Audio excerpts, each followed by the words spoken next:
CNN courted controversy and fierce debate this week after former President Donald Trump headlined its latest live primetime town hall, Trump's first of the 2024 election cycle.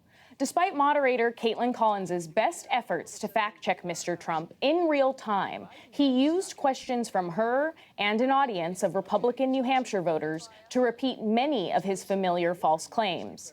Some of their exchanges, like this one about the 2024 election results, revealed Trump's willingness to undermine the nation's election integrity. Will you commit to accepting the results of the election regardless of the outcome? You want me to answer it again? If I think it's an honest election, I would be honored to. But no commitment there on the accepting the results regardless of the outcome? If it's an honest election, correct, I will. Okay, so not committing to accepting the 2024 election results? I think that all of us here tonight can agree that no one says we should not cover the former president. But media outlets, Dan, are reevaluating how to cover the former president. What do you think our role, the press, plays in defending democracy?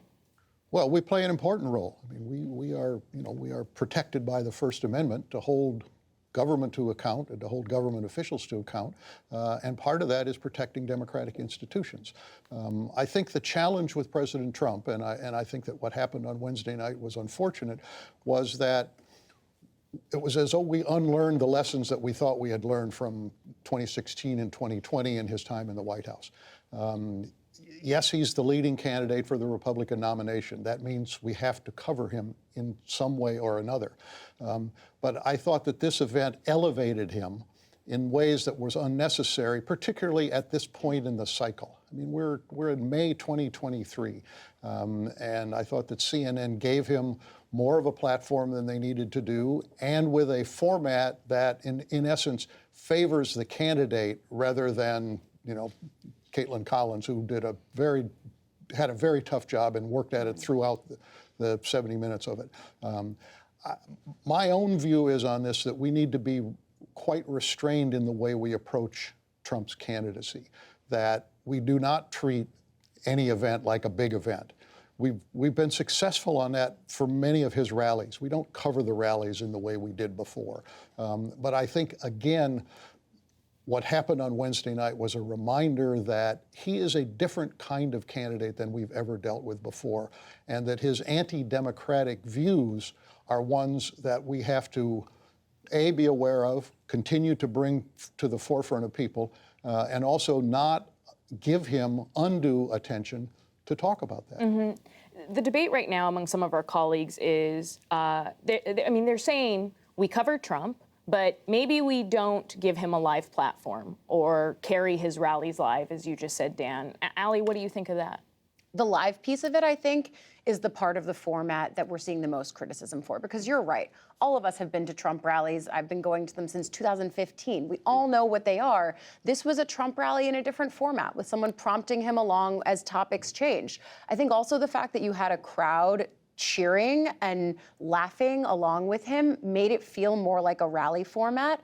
And I also think it's important. I couldn't stop thinking about this when I was watching. The fact that one day before he got on that stage, a jury of his peers found him liable for sexual abuse, and he went on that stage and he mocked that woman. And it took me back to 2016 when more than a dozen women made credible sexual harassment or assault allegations against him.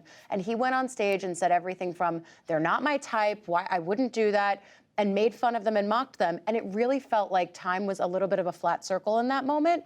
But people have this already baked into the Donald Trump cake. Mm-hmm. And lawmakers didn't necessarily feel a lot of pressure this week to distance themselves from him on it. There were some who even said this made them want to vote for him even more. I don't see how that's logical at all. But at the same time, I think this is already in voters' minds. But we should not let that be as, stunning as it actually is. Zolan, the former president did make some policy news. What stood out to you that night? A couple things. I mean, I think much of what he said up there was kind of something we've come to expect. But I still think it was jarring and newsworthy that he couldn't say whether or not he wanted Russia or Ukraine to win that war. I mean, you ask public officials in this town about that response today. That's been something that they've been reacting to. There's already been some questions that have come from members of Congress about the future of U.S. aid when it comes to Ukraine.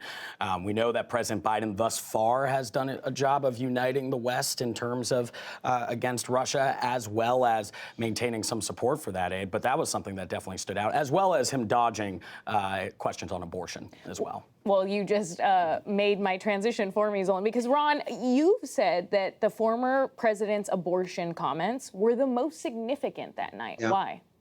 Yeah, I don't think it was entirely a dodge. I mean, I think he gave us a very clear indication. He said twice that he was honored to have played the critical role in ending Roe. In fact, he kind of did the "I alone can fix it" when he said, "I was able to terminate Roe after 50 years of trying." And he said that gave the pro-life side the leverage it needs to pass a national law that would satisfy pro-lifers in the end.